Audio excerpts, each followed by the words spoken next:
नमस्कार।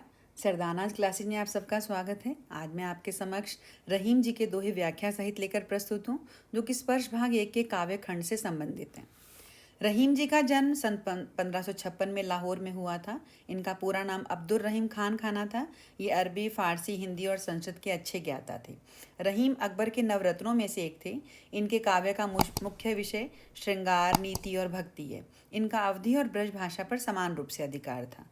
रहीम सतसई, श्रृंगार सतसई, मदनाष्टक, रास पंचाध्यायी, रहीम रत्नावली, बरवै, भाषिक भेद वर्णन, ये रहीमदास जी की प्रमुख कृतियां हैं और ये सभी कृतियां रहीम ग्रंथावली में संकलित हैं।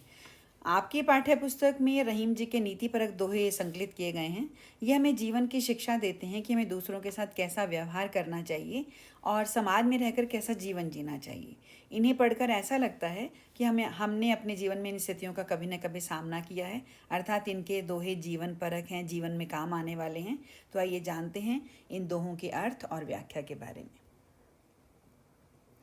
पहला दोहा है, रहीमन धागा प्रेम का मत तोड़ो चटकाए, टूटे से फिर ना मिले, मिले गांठ पर जाए। तो चटकाए का अर्थ है झटके से, और गांठ मतलब उसमें कोई एक समस्या आ जानी, परी का मतलब पड़ जाना। रहीमदास जी प्रेम संबंध का महत्व बताते हुए कहते हैं कि मनुष्य को अपने प्रेम रूपी जो धागा है उसे संभाल कर सहेज कर रखना चाहिए।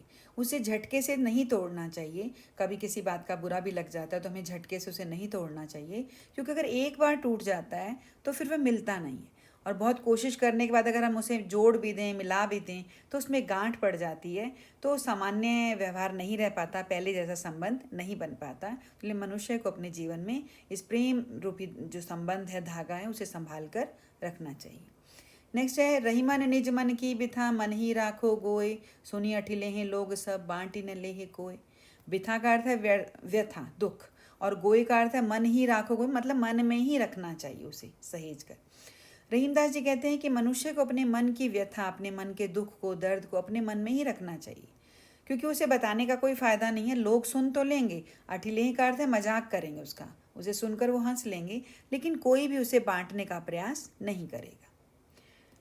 नेक्स्ट है, एके साधे सब सधे, सब साधे सब जाए, रहीमन मूले सींची बो, फूले फले अघाए। अघाए का अर्थ है तृप्त होना। रहीमदास जी कहते हैं कि मनुष्य को एक समय में एक ही कार्य को ध्यानपूर्वक करना चाहिए, क्योंकि एक काम को करने से अन्य कुछ काम जो अपने आप सध जाते हैं, और जब हम सब कामों को एक साथ करेंगे तो शायद कोई भी काम पूरा नहीं होगा, सब व्यर्थ हो जाएंगे, हमें परिणाम स्वरूप कुछ नहीं मिलेगा। इसके लिए उदाहरण देते हैं कि जब हम मूल को सींचते हैं, जड़ को सींचते हैं किसी पौधे या पेड़ की, तो फूले फले अघाए, उसके फूल और फल तृप्त हो जाते हैं, हमें उसके परिणाम स्वरूप में फल और फूल मिलते हैं।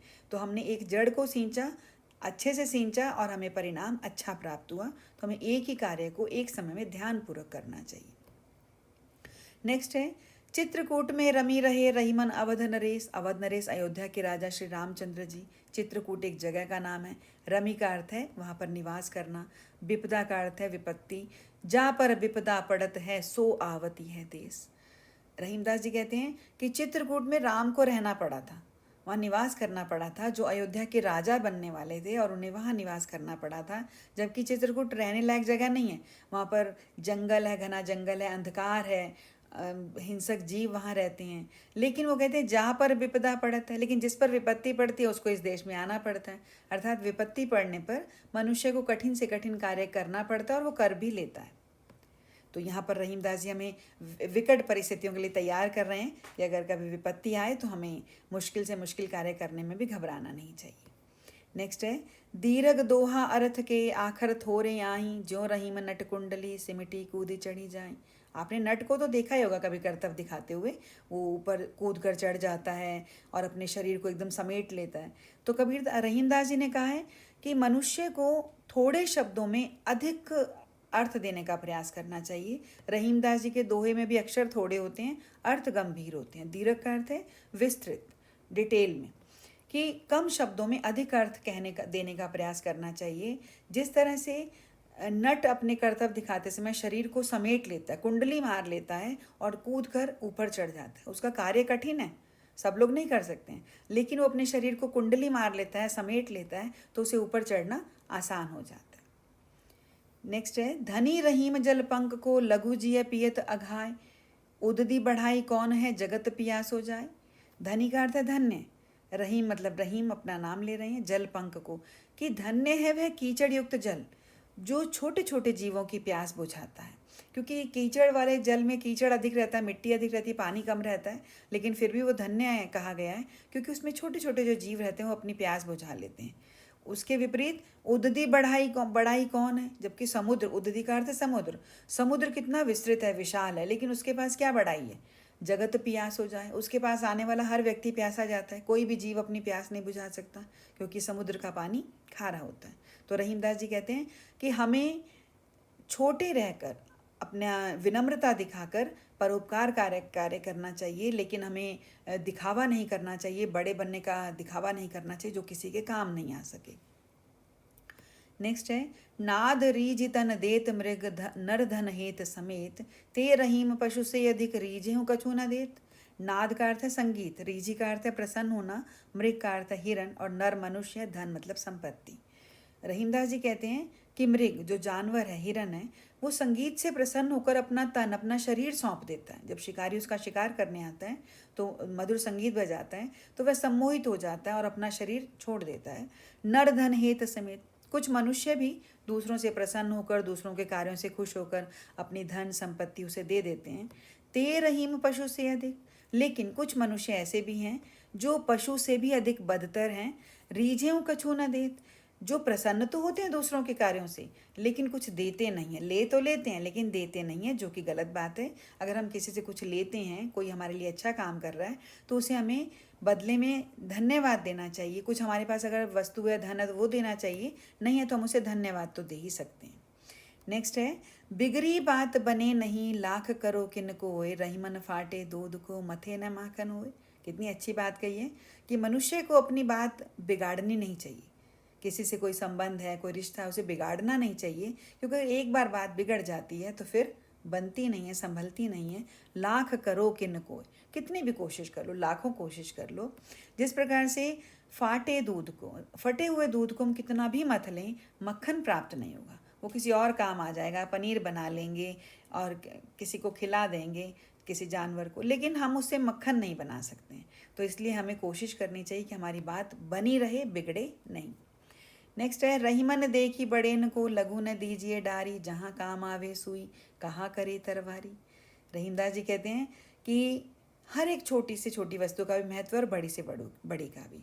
तो हमें बड़ी वस्तु को देखकर छोटी का त्याग नहीं कर देना चाहिए, अर्थात किसी का महल देखकर अपनी झोंपड़ी तो नहीं गिरा देनी चाहिए, क्योंकि वो तो हमें महल देगा नहीं, हम अपनी झोंपड़ी से भी हाथ धो बैठेंगे। रहीमदास जी कहते हैं कि बड़े को देखकर छोटी वस्तु का त्याग नहीं कर देना चाहिए, क्योंकि जहाँ काम आवे सुई, जहाँ सुई का काम है, कहाँ करे तलवारी, वहाँ तलवार तो कोई काम नहीं कर सकती है ना। तो इसलिए सुई का अपना महत्व है, तलवार का अपना महत्व है, तो इसलिए हमें हर वस्तु को संभाल कर रखना चाहिए क्योंकि उसका अपना महत्व होता है। नेक्स्ट है, रहीमन निज संपत्ति बिना को न विपत्ति सहाय, बिनु पानी ज्यों जलज को नहीं रवि सके बचाए। रहीमदास जी कहते हैं कि अपनी संपत्ति के बिना, जब तक मनुष्य के पास अपना धन नहीं है, संपत्ति नहीं है, को न विपत्ति सहाय, तो कोई भी उसकी सहायता नहीं करेगा विपत्ति में, मुसीबत में। क्योंकि बिनु पानी ज्यों जलज को, जब तालाब का पानी सूख जाता है तो उसमें जो कमल खिला हुआ था वो सूखने लगता है। उस सूखते हुए कमल को नहीं रवि सके बचाए, रवि सूर्य जैसा जो प्रकाशवान है, ऊर्जावान है, शक्तिवान है, वो भी नहीं बचा सकता, क्योंकि कमल के पास अपनी संपत्ति अर्थात जल बिल्कुल भी नहीं है। तो मनुष्य को अपने पास थोड़ा बहुत विपत्ति के लिए धन बचा कर रखना चाहिए। नेक्स्ट है, रहीमन पानी राखिए बिनु पानी सब सून, पानी गए न उबरे मोती मानुष चून। यहाँ पर रहीमदास जी ने पानी का महत्व बताया। अब यहाँ पानी सिर्फ जल के रूप में नहीं है, विभिन्न अर्थों में है। जैसे मोती के अर्थ में पानी चमक है, मनुष्य के अर्थ में वो उसकी इज्जत है या उसकी विनम्रता है, और चून आटे के अर्थ में उसका जल का महत्व है। रहीमदास जी कहते हैं कि यदि आटे में पानी ना मिलाया जाए तो उसे गूंथा नहीं जा सकता, वो नरम ही नहीं होगा, उसे रोटी नहीं बनाई जा सकती। मनुष्य के पास विनम्रता नहीं है, उसका व्यवहार अच्छा नहीं है, उसकी प्रतिष्ठा नहीं है, इज्जत नहीं, तो उसका जीना व्यर्थ है। और मोती के पास अगर चमक नहीं है तो वो मूल्यहीन है, उसका कोई मूल्य नहीं देगा, वो बेकार है, फिर उसे कोई भी खरीदेगा नहीं। तो मनुष्य को अपनी इज्जत और आटे के लिए पानी का महत्व है और मोती के पास चमक होनी चाहिए। जब ये सब उनके पास है तभी उनका महत्व है। तो रहीमदास जी ने अपने दोहों के द्वारा हमें जीवन का उपयोगी ज्ञान दिया है। उम्मीद करती हूँ कि आप इसे समझेंगे, पढ़ेंगे और अपने जीवन में भी काम में लाएंगे। मिलते हैं नेक्स्ट वीडियो में। धन्यवाद।